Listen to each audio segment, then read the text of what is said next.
One second here. Sorry. Oh, it's perfect. No, we're But keeping it real. Let's go. That all right. you know what? I'm leaving that part in. It's just staying in. That's sorry. And listen, hey, the last call I was on, he was walking past me with no shirt on. So Yeah.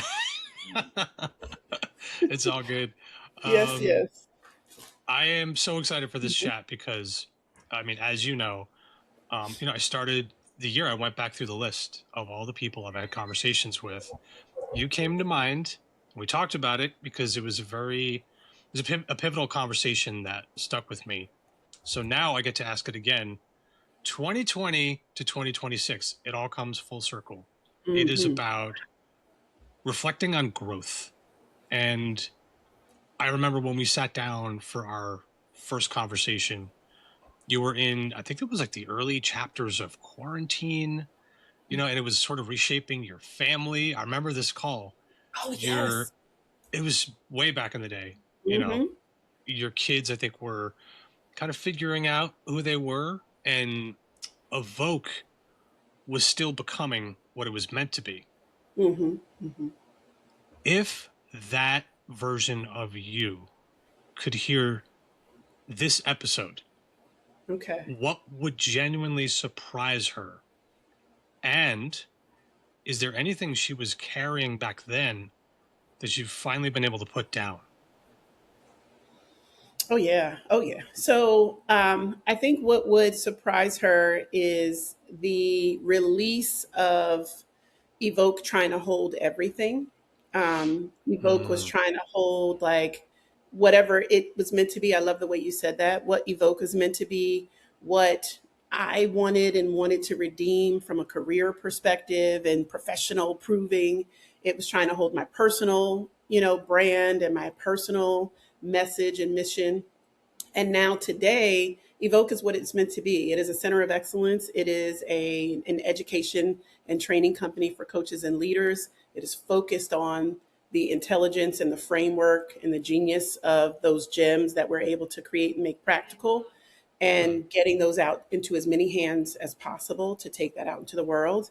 It's not mm. trying to be this kind of like savior for me and my profession and career and all of that. So that would be probably the most surprising thing business wise. I think family wise, man, like, you know, when my family began, the origin of my procreated family is very quick and abrupt. In a 2 year Mhm. period, we got married, we had two children, and we built a house, built our home that we live in now in 24 months. And Wow. yeah, my kids Oh are man. 16 months apart. I'm just Um, trying to process that right now. and, Okay. and Bless we you for making it through. Right. And then we, at the same time, my husband runs our IT firm. I run Evoke. Those companies expanded significantly in that same period of time. So there was a lot of growth, and that really sent us into survival mode. Now, very privileged survival. I mean, it wasn't, we were growing and we were flourishing. However, it was a lot of change at one time that we were trying to navigate, and in territory that we'd never been in before, right? In terms of our family, like we didn't have models for a nuclear family in this way, or these Hmm. types of careers, or business ownership in this way. So it's just a lot going on.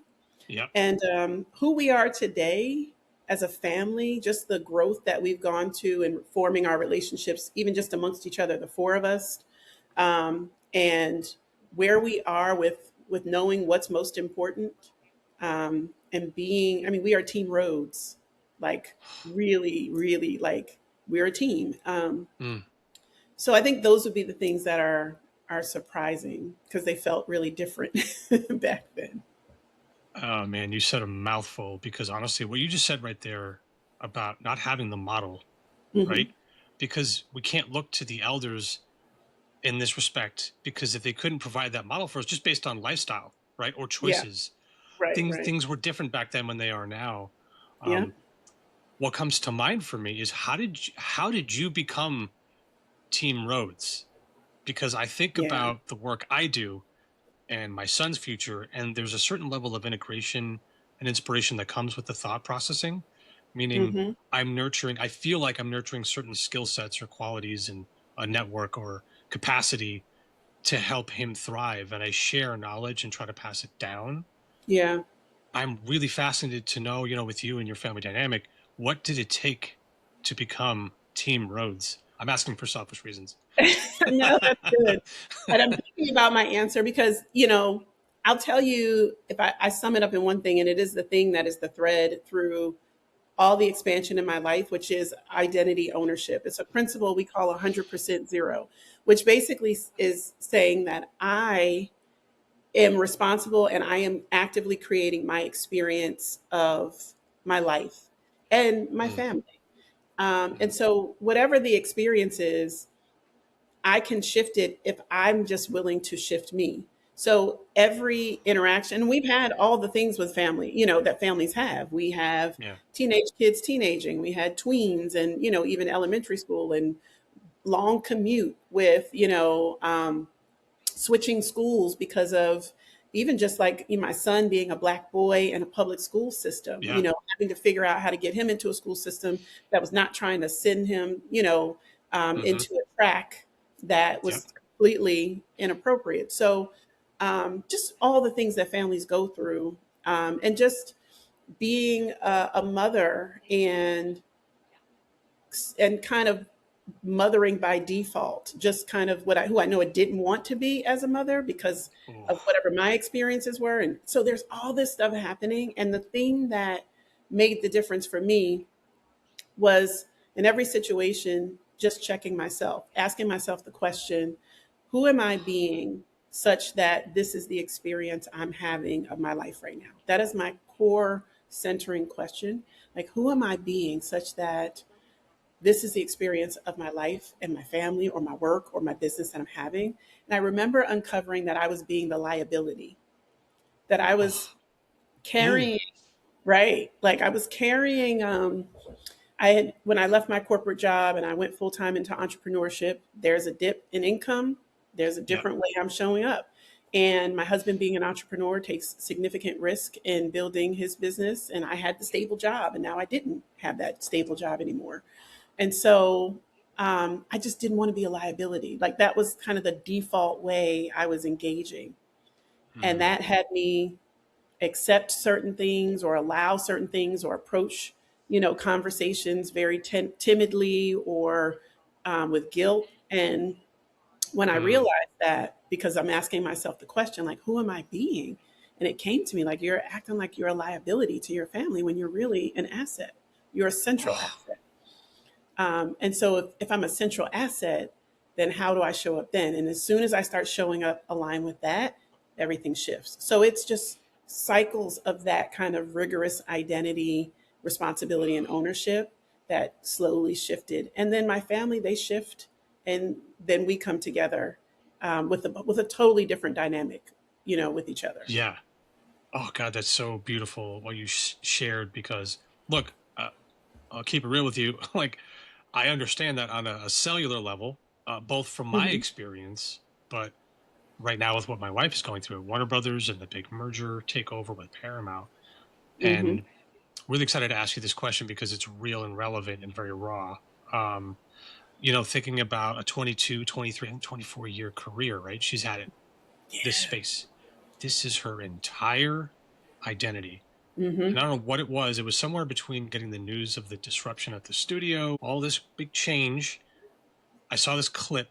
It was about Bobby Brown, a cosmetic founder, when she got fired from Hmm. her own company. And one thing she said in this interview was profound, because I feel like it was literally my wife. um, she said, "It wasn't the firing that was the hardest part. It was going back into my day with an empty calendar after years of having it all mapped out and planned out." Hmm.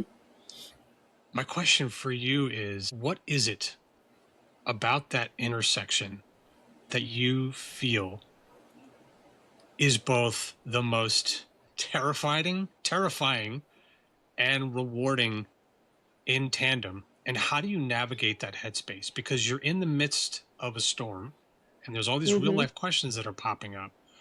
But for you, when you think about that space, the income drops. It's a different way of life. How do I Hmm. adapt and grow? What comes up for you as some one or two of the most terrifying things that go through your head, but also some of the most sort of inspiring at the same time? Yeah, I'll start with the inspiring because my natural orientation is towards optimism and possibility. Like just naturally, I'm like, I know there's a way through. And I think it's just, again, coming through different childhood challenges and poverty, things like that. It's very much like resourcefulness, right? And resilience. And so I have a very like, we can figure this out, hey, like, and I have a very calm temperament at the same time. So I lean towards inspiring and optimism and possibility. And so I'm Mm. like, I remember putting a spreadsheet together that was like it had all these F's like fire and finance and right. It was like, here's all the things I could go create if I'm not at this job that, right now is actually Oh, was making me sick. So it was like, but at the same time, my husband is like working hard to make this company work and it's an entrepreneurial endeavor and it was earlier on. And so trying to get on the same page about that was challenging, but my optimism was very much like I could go do anything. Like I oh, could, and I had already started Evoke, by then as well. So it's like, oh, I could really put some effort into this, or I could do something that is totally different, but supports kind of the family mission, not necessarily like my own career focus at the mm, time. So that was what was inspiring to me was the mm, possibility that opened up, especially given that I was very tired. I was getting physically ill yeah. at the end of my career, my corporate career.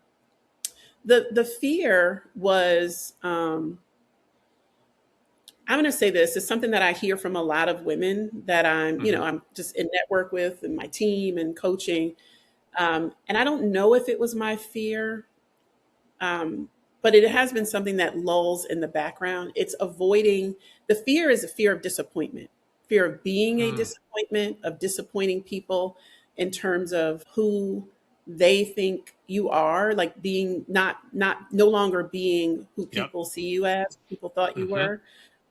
I was just so ready to go. I don't that's what I'm saying. I don't think that was my fear, but I definitely that fear resonates with me in different spaces, Yep. like in business.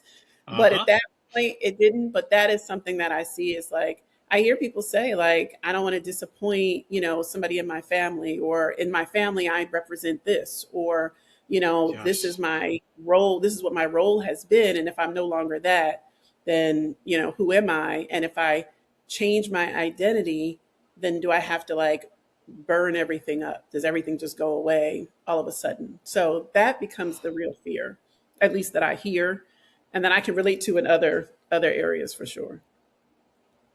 Change and identity, quite honestly. Like, I think when I look at where things are at now, right? Let's say for the Cervera fam, what's Mm-hmm. interesting, I've tuned into something, is there's been a lot of disruption going on in my wife's world, but she's rolling with it, right? Yeah. But we're having discussions about identity and what to do next and where my skills can be applied in different industries. And what's been interesting is right as this sort of uncertainty whirlwind moment is happening, there's also a lot of clarity, but there's a little bit of chaos and a little bit of fear. Right Mm-hmm. at that moment, my clarity is rising up to sort of meet not the need or preemptively. I'm a very preemptive, proactive thinker. So Yeah. I've found that I've been going inward to deliberately make smarter choices to earn more money, to give my wife some kind of financial runway. But Yeah. it brought to mind this idea of change. And I know we talked about this during our pre-interview chat. This, Yeah. another moment, Radiah, that still sits with me. Here's what you said. Change is not hard. Stop acting like you don't have power. And I took that home. I sat with it because when you shared this with me in our chat, I had to hold myself back from like asking you this question. So I'm going to ask it now. Okay. Um, what do people do that makes change feel hard? And what is it that stops the moment they remember that they actually have power? All right. I'll take it. It's a two piece. So I'll take the first piece. What is it that people do that makes change hard?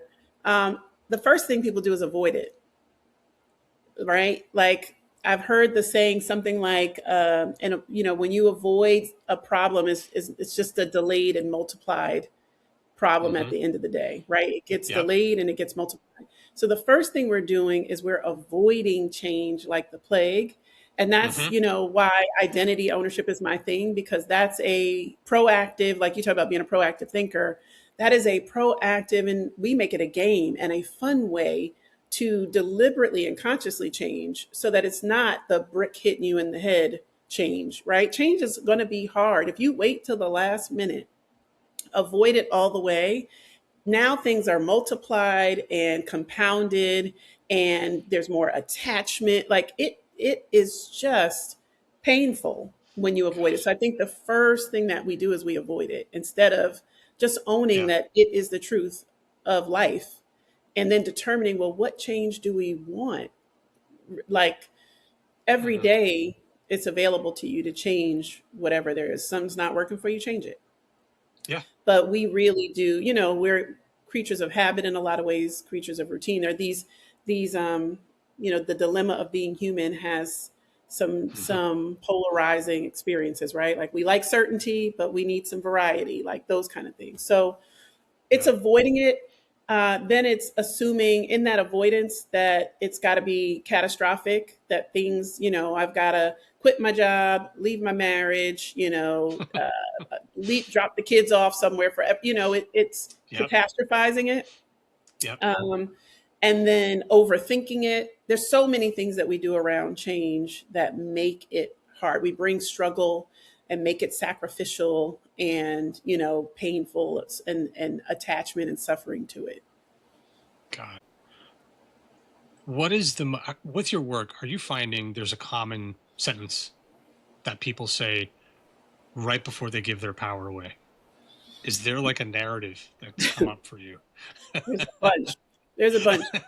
It's funny because I listen, after committing myself to identity transformation, identity ownership, um, consciousness, these things, I hear people differently.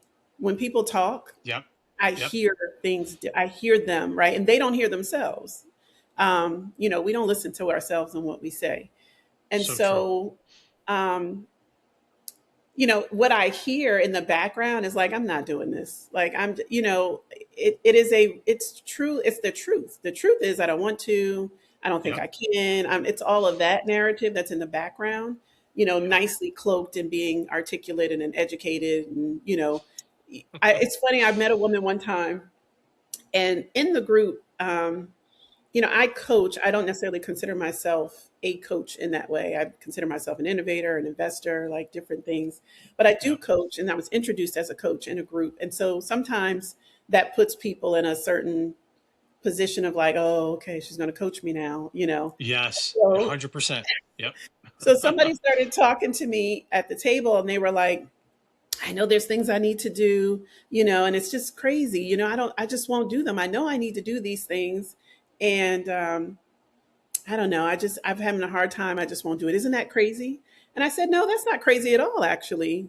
Most people don't do what they know they need to do. I said, but what is crazy is you telling me that there are things you need to do that you're not going to do, and you're not willing, Oh, and you're not going to do anything about that. Like, you yeah. have Like you just graduated now said it. from just, yeah, like you're graduated now from not doing what you know you need to do to talking about how you're not going to do what you know you need to do. Like Oh, man. with no greater commitment to doing it, as if that's just a normalized behavior now.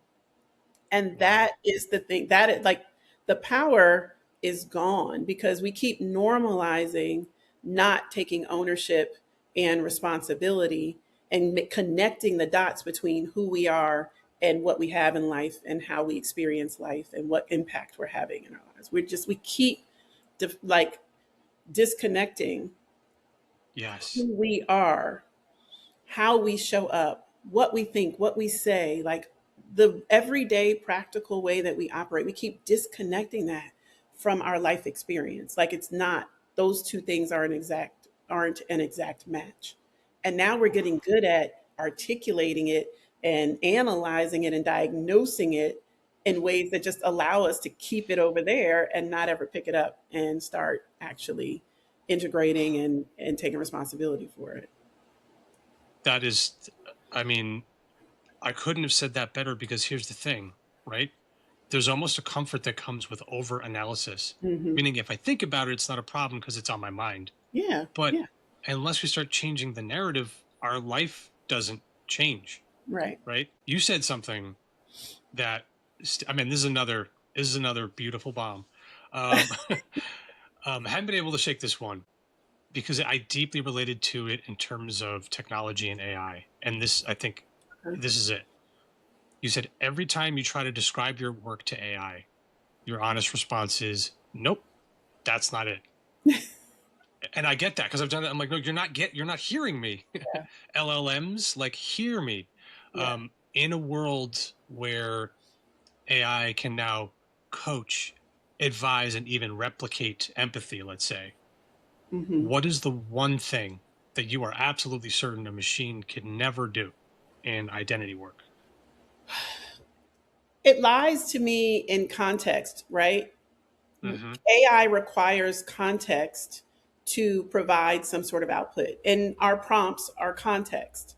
And Hmm. so we, the what we as humans can sensorially pick up in context and integrate and incorporate into the way that we coach and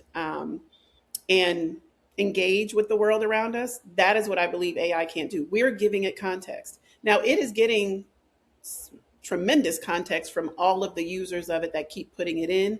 Um, Hmm. but but to me, what makes us unique as species isn't our intelligence. This is artificial intelligence, and intelligence isn't our unique genius and divinity. It is consciousness, and that Mm. consciousness gives us an awareness and a presence that allows for the receptivity of context in a way, and the Mm. integration and the um, engagement or the expression of context in a very, to me, unique way. That's what I think tech and AI can do. Thank you for sharing this. It's such an important perspective. What you just said there, consciousness, right? Mhm. I've Mhm. talked to some very intelligent people who work in AI, and they're like, look, people, it's not sentient, it's Right. math, right? We need to remember. Yeah. Um, I'm curious to get your thoughts on this. I've been leaning more and more into analog experiences, Uh-huh. renting DVDs instead of streaming, Ah. going to the movies instead of staying at home. And what's been really interesting is the simple joy, maybe call it nostalgic therapy. I don't know what there's a word for this, but what Interesting. I've found is doing this with my son. I had this surreal moment on, we were streaming, then we went to DVD, and it hit me. He's like, there was like a commercial or something on the DVD, or like a Mhm. trailer. He's like, Dada, what's this? I was like, hey, that's a commercial, Cole. Back in the day when we watched television and movies, there were trailers and all this stuff.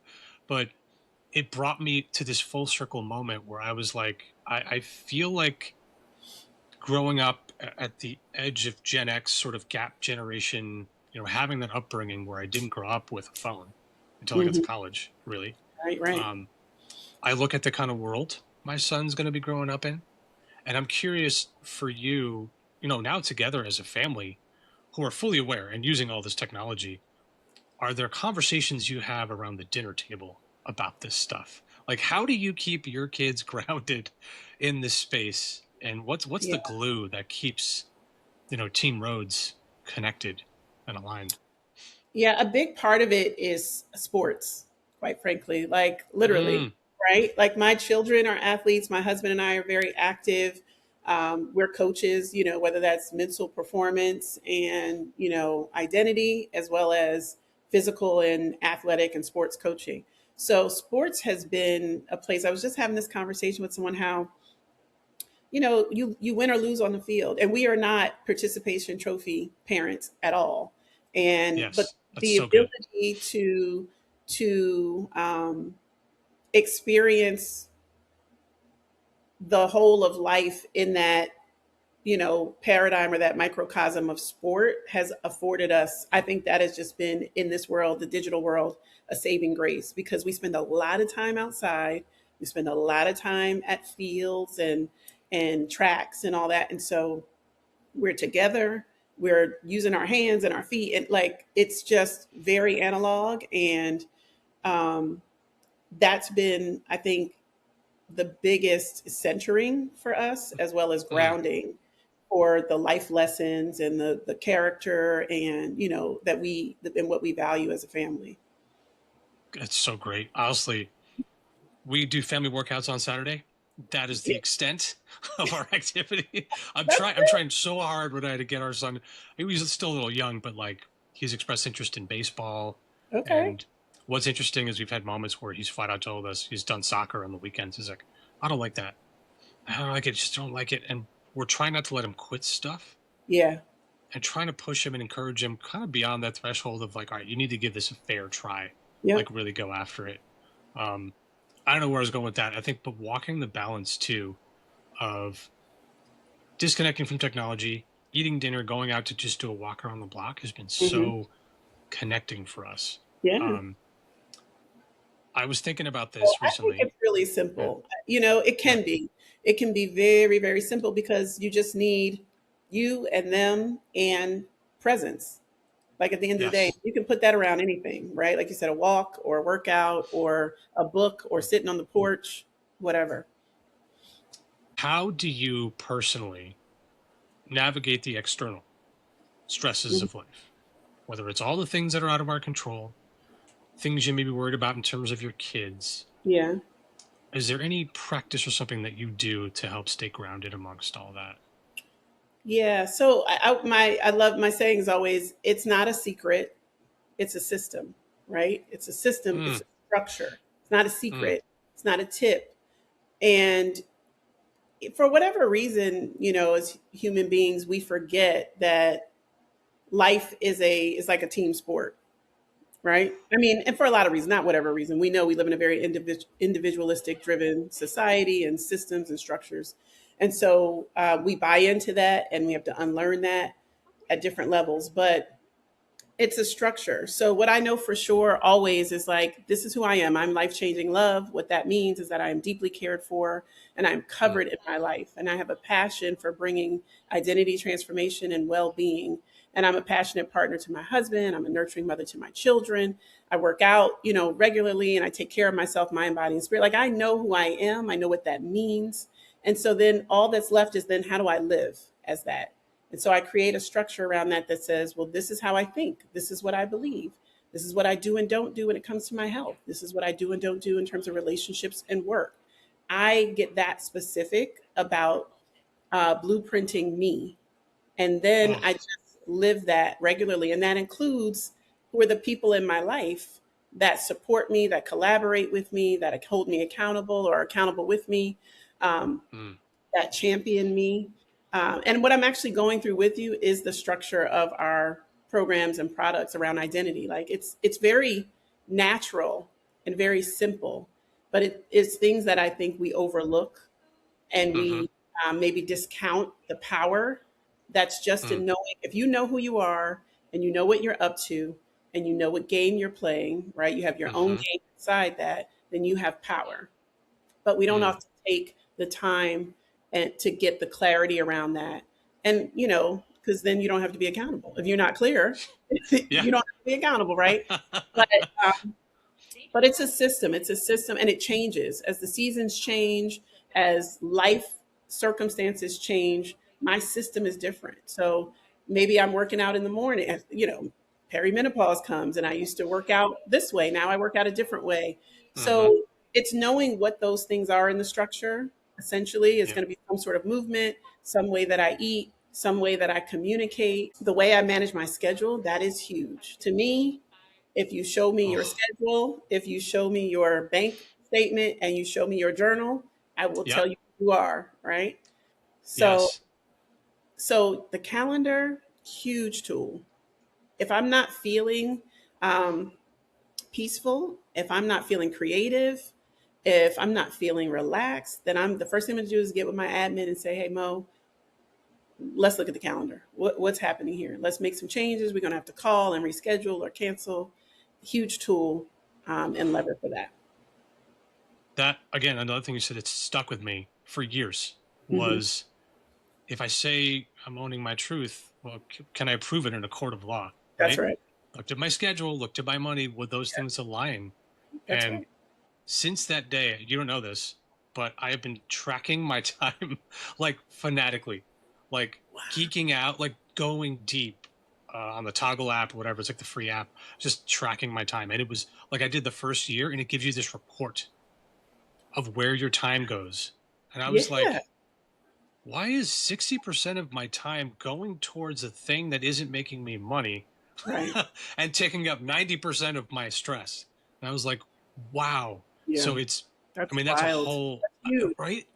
Have you ever looked at your time like in a year, like on a continuum and been like, No, no, no, no. I mean, I'm a weekly time person, so I know how my weeks should feel. I know there shouldn't be back to back meetings. I know that there shouldn't be a lot of Zooms, mm-hmm, in a day. Like, I just know the things that give me fuel and the things that take fuel. I know that certain days of the week, I don't want anything on them. I keep them clear. So yeah. I'm a weekly, structured person. That's probably way healthier than what I'm doing. I did it mostly for That's the, right. Like, fascinating and hugely valuable. When you again, it's that point of you start to really see in real time. That's accounting. That's what accountability is. We talk about accountability as ways to like blame and shame people for doing and yep, not doing things, but yep, accountability is taking an account. So you have an account. You're accountable for your time because you can look at it and see where it's going and how that's connecting to your actual quality of life.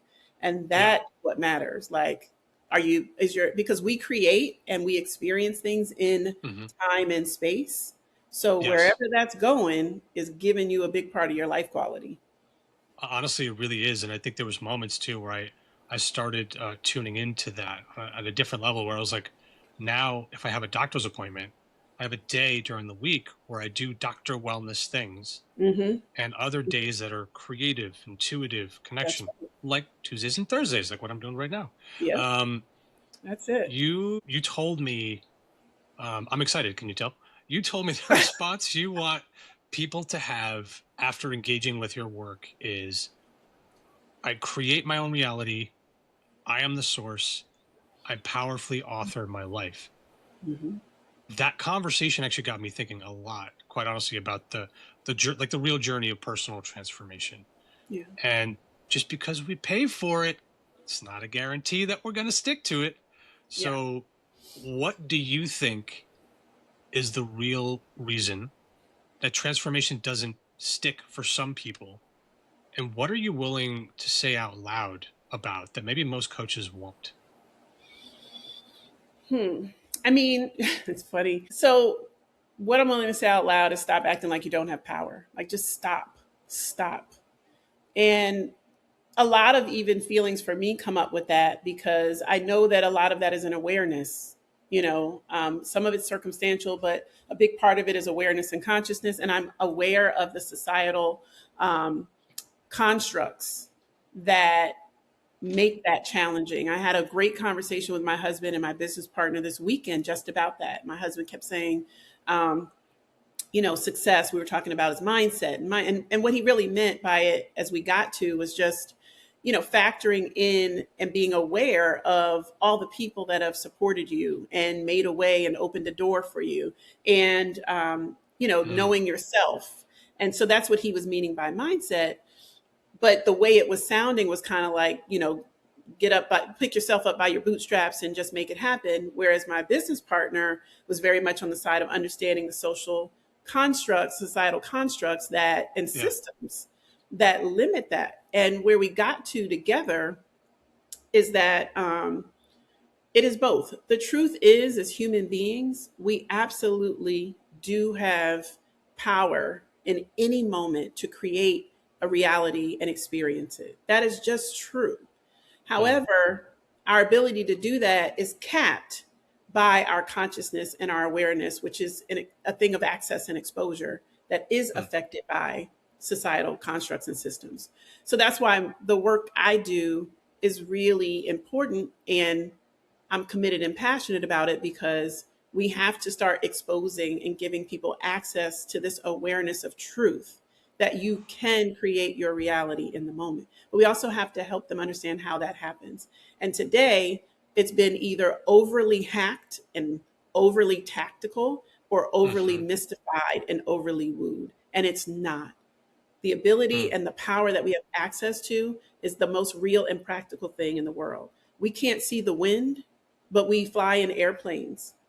We can't Mm. necessarily see our thoughts or our beliefs or our energy, in that we don't, in a with our eyes, but it is just as real and can be just as powerfully wielded as Yes. wind and other things we can't see. So I just want us to stop making shit so woo and mystical. And I love woo and mystical. Like, I'm a Oh Pisces. I yeah, love me astrology.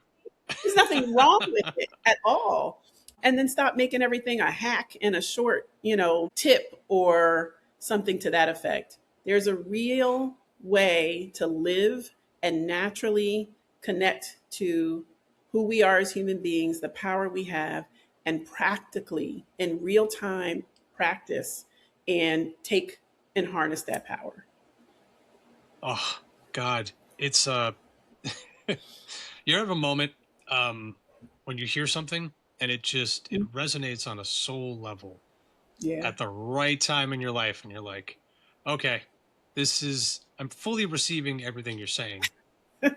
Awesome. Because I also, to prepare for this interview, I went back into the archives. I went back in Hmm. time, and I heard, this is crazy but beautiful, on the Hello 7 podcast with Okay. Rachel Rogers. You Hmm. said something: when you know a thing, you're actually willing to become a thing, Hmm. and at the very top of the scale of sovereignty. Yeah. And I think so much of what you just shared with me is about, like, we don't see the wind, but we get on airplanes. But Right. we walk outside, we can feel the sun. Hmm. And I think so much of our visceral experience as human beings is like learning to be present, and also give ourselves permission to actually believe in ourselves, Yeah. right? Because what you said about systems, like, I've seen that working with a lot of women as well. Hmm. I've been hearing stories of those systems, and just Yeah. how much of the narrative is stuck behind a structure or an environment that really isn't built for them. And Right. it was kind of mind blowing when you stop to, like, think about it. And I bring this up because when you said that on the Hello 7 podcast, I was like, if you were to trace your trajectory from that podcast Hmm. to current, I think the narrative and the heart and soul was there to begin with. But when you look at where you are today and what you're doing, what do you think was like the biggest shift for you personally, in Yeah. terms of finding that this alignment that you feel now? So it's definitely a deepening. So I 100%, I am literally speaking to the same core truths that I always have about who we are. We're sovereign, born people, beings. Sovereignty is our birthright. The thing that we are given is free will and Hmm. choice. Um, and that is the through line. The biggest shift for me, and just continuing to own that, a big part of it is just my practice of quarterly determining, like, what is it that I want and who I want, who must I be, who do I have to be to actually create that in real time, and then checking my own beliefs, checking my own, internal structure. We call it the anatomy of being, like the beliefs, thoughts, feelings, emotions, the agreements that I make with myself. At a very it doesn't take long. It takes an hour, maybe a couple of hours every quarter, to just look at and take stock of who have I been being and what is that produced in my life, what is that created in my life, and then Mm. who do I want to be, what do I want in my life, and how am I going to shift that. And so, um,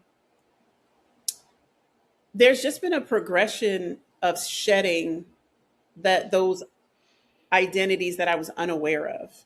Mm. That liability was a very big one. Like, Yeah. literally changed everything to be like, oh, I remember one time we were coming from a football game, my family. We've had to deal with a lot of systemic things around, like I said, with school and my children and coaches and just very frustrating. And Yeah. I remember we were just in this spin of how inadequate the coaching and the sports structures in the school systems were. And we had just gotten into a rut of complaining about them. Now we always took responsibility and provided, whatever we needed. If we needed additional Mm-hmm. stretching or additional training or whatever it was, we'd always taken responsibility, but it was with like this resentment for the fact that Yep. the systems didn't provide it.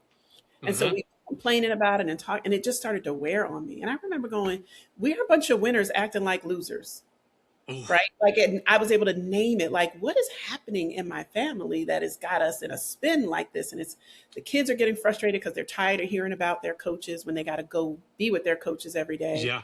We're Yeah. tired of it because we are supplementing with all these, different trainers and all the things.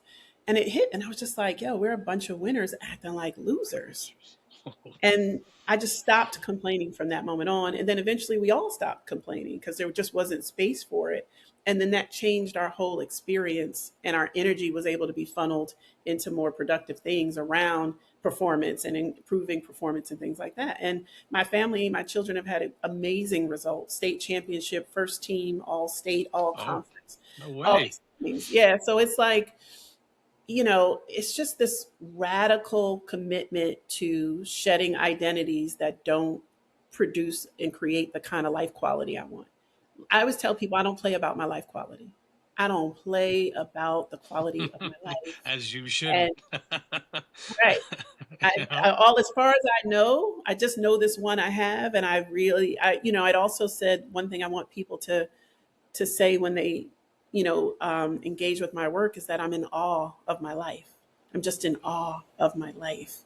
And holding that agreement with myself um, allows me to notice whenever it's not awesome.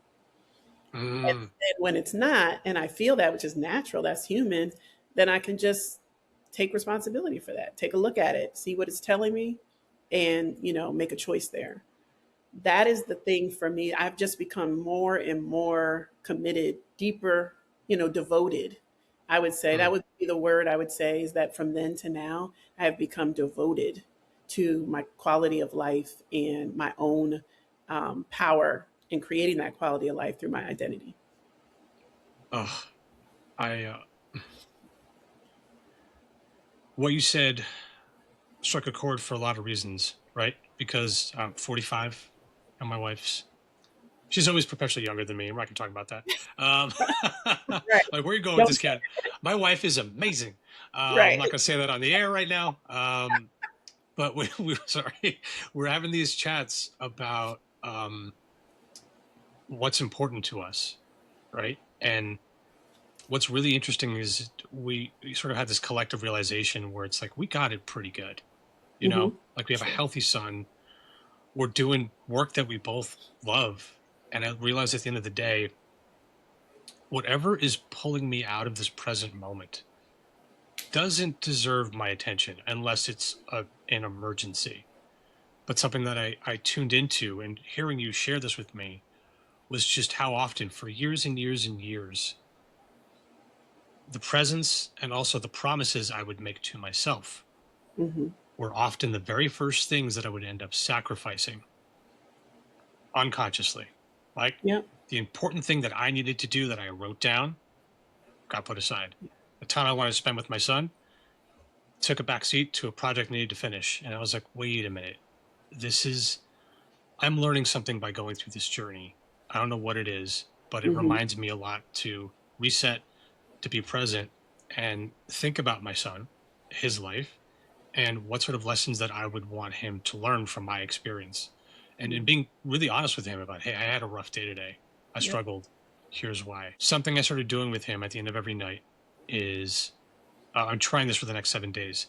I asked him a question. Yeah. What is one thing you did today that you're really proud of? And it blew my mind because I thought he was right about to go to sleep. And little man just didn't. He's like, okay, there's like three things. So Yes. I was like, whoa, like, but and he got sort of amped up. And then I realized I was like, you know what? This is him. This has been sitting with him. Hmm. And I asked a question and it drew it out.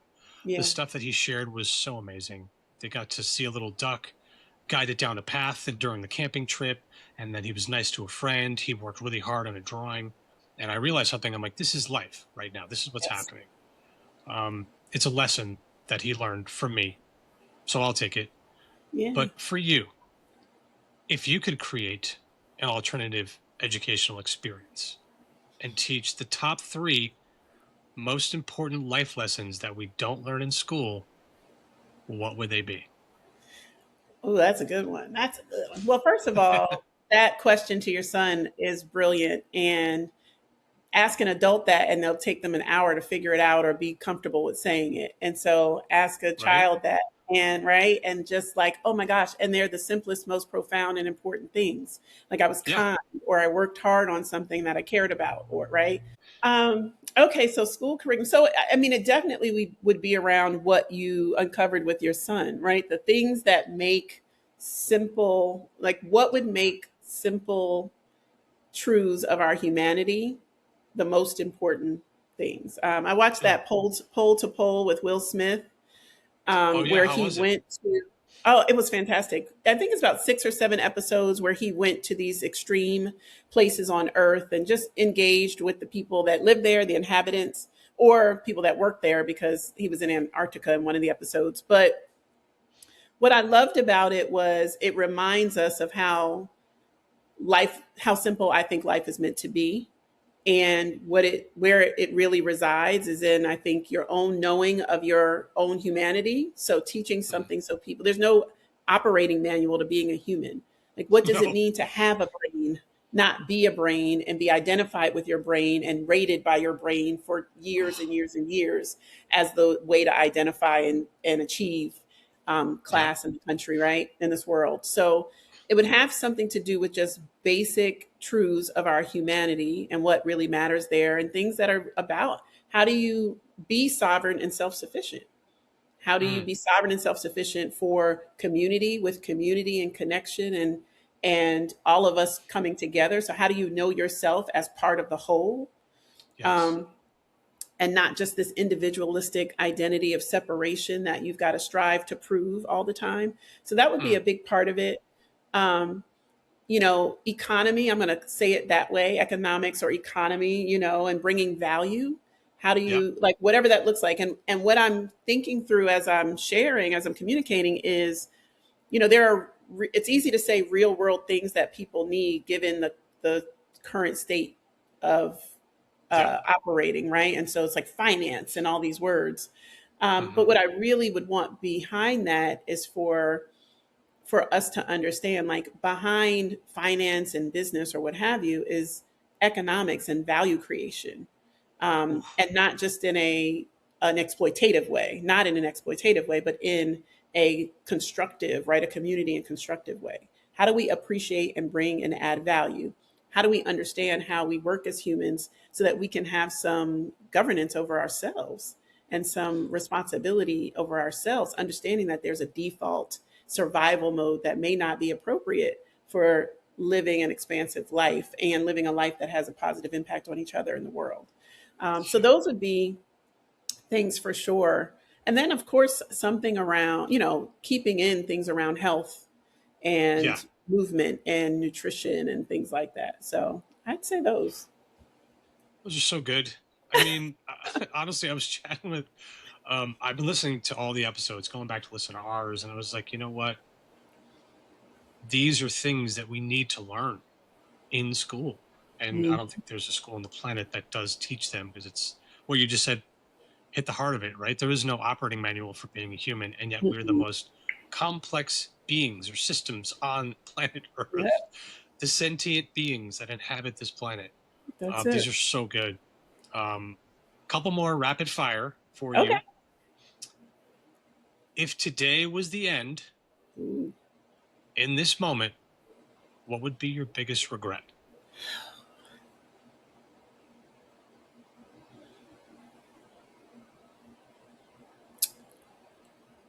Here's what I would say. And, I don't subscribe to regrets really, Hmm. because I do believe everything happens how it's supposed to, and you know what Same. you know at the time, and you do the best. And I certainly believe that I have, in every moment, I could, done my best, right? So, been my best. But the one thing that I wish is that in raising my children, like I mentioned, all the change that my husband and I had gone through in that period of time, and the mode that we operated in, which, given where we've come from and what we've accomplished, even, we have been outstanding parents. We really have. My children would say that, right? Yeah. Um, but even to that curriculum I just talked about with school, like bringing more of that, I would say the simplest way to say it is relieving some of the pressure Mhm. from our um, from raising, the way we raised our children. It just felt very pressuring. Everything felt very critical and so important. And I get it, because it meant everything to my husband and I to make Yeah. sure that we provided everything we could for our children, given that we were in a very high pressure context of, you know, life changes and responsibilities um, and pursuits. Yeah. Um, but I definitely would have loved to, and I think this is a very natural. This is why grandparents are the way they are, right? Yeah. Um, 100%. right, because we are Yep. often looking at our mothers like, what? Like, Hmm. who are you? So But true. wishing that I had been more conscious. And when I say that, like things that felt like we needed to make them happen or correct with our kids immediately, that I gave more time to, and patience and consciousness to how we made that correction. So it wasn't so much telling and teaching, but it was just kind of more of a natural joint experience and learning. That's something that I definitely wish. And we started to do that as the kids got older, like these last couple of years, where certain things have come up with my children in school, and they felt very important, and they are important, but I didn't feel the same pressure to have to correct it or reteach it in the moment. And I was willing to just say what needed to be said in that moment and let it be, and know that they're still in my household, at the time, and they're still, and so we can just see it unfold and keep depositing along the way and trust that it's, going to turn out. That is probably, I would have wanted to do that much earlier on. I think it would have been a lot more fun, just Yeah, right. Less well, yeah, I know cortisol it would have been a lot more fun. inducing. Yeah, exactly. I know it would have been a lot more fun, actually. But Oh that's man. something, it's not a regret, but it's certainly like, wow, that's how awareness works, right? You know what you know, and you don't know what you don't know, and you don't know what you don't know. I heard something. This is beautiful, and thank you so much for sharing it because it literally it embodies this quote. What is it? Parenting is only hard for the good parents, right? Ooh, Like right. that. I mean, come on. Exactly. Okay, then I'm a really good parent Exactly. It's because really hard. this is not easy. What you Yeah, said. it's challenging. It's stretching. It's like, Yeah. I think, you know what? And now that you say that, you asked a question earlier around, one of the biggest shifts and kind of how I've operated in these differences. And parenting has been a huge, like, that probably has been the most wig snatching, like, hey, like, Yeah. in terms of like how I love my children, how most of us love our children, it will make you sit down and pay attention and disrupt your own default, because it's just not worth it. Like, my ego and my default doesn't need to run this, because the impact or the potential consequences of that, I'm just unwilling to have happen with my children. So that's probably been one of the most, like, hold me accountable places, period. We Yeah. had this experience. I'm curious to get your thoughts on this with homework. Hmm. Our son, it's funny. We, he's struggling, right? And the stuff that he's Hmm. struggling with, school, like I looked into his journey. I'm like, oh shit, this is like exactly my journey. Like, oh my God, he's going to get a lot of homework. Teachers are going to overprescribe homework. And started to happen. And I Uh-huh. realized it was my wife and I, and we're very much like, my wife likes to follow the rules. I like to break them. but Hmm. I'm respectful about it. And I Okay. understand there's a system, but we just realized our, our we were unconsciously enforcing our need to have him learn, do the work, when in Hmm. reality his brain was in rest and digest mode, and what he needs is the opposite of homework, let alone more of it. Ton of So homework. we just stopped and we're like, Cole, we hear you. We're going to talk to your teacher. We're going to figure it out. There's only so much you can do. We're going to try to help you find a way. Hmm. So I share that because I've been thinking a lot about legacy and owning my truth in that respect. Yeah. According to Radiah, what does it mean to own your truth?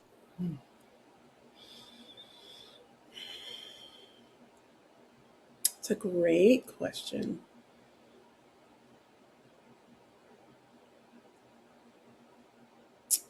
So I'm always going to start with, knowing and embodying. Like, Mm, I gotta know what my truth is. And I talk about truth when we coach and teach. We talk about truth in three ways.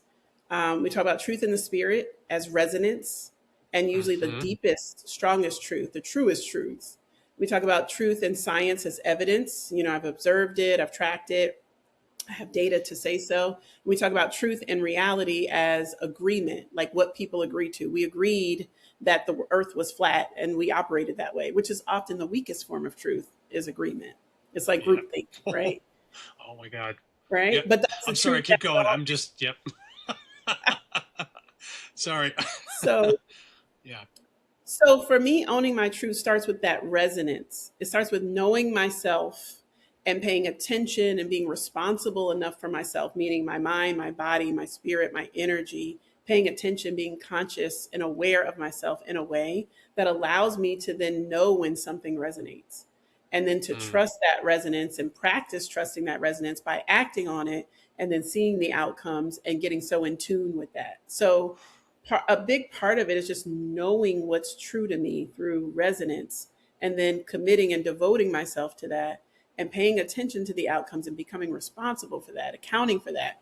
Um, and then aligning that with what I want for my life. Like if what I want is health and connection and growth and expansion and pleasure and relaxing and like peace, then I've got to take what I know to be true for me and line it up with those experiences. And that's gives me exactly the way to operate on a day-to-day basis. And I catch myself. I pay attention. It's not that I get it perfect. A lot of the time it works because it's true. It's mm, very easy. People say, "Oh, um, you." One thing I get is like I'm beyond reproach. That's been in different ways. Like you're beyond reproach. And hmm. I'm like, no, I'm aligned with truth. I just align with truth, right? I just align with truth so that when I'm the way I'm showing up, it's not me, it's just me being truthful. So Mm, the truth is undeniable. Like gravity doesn't need an explanation or proving. I mean, you can prove it, but yeah.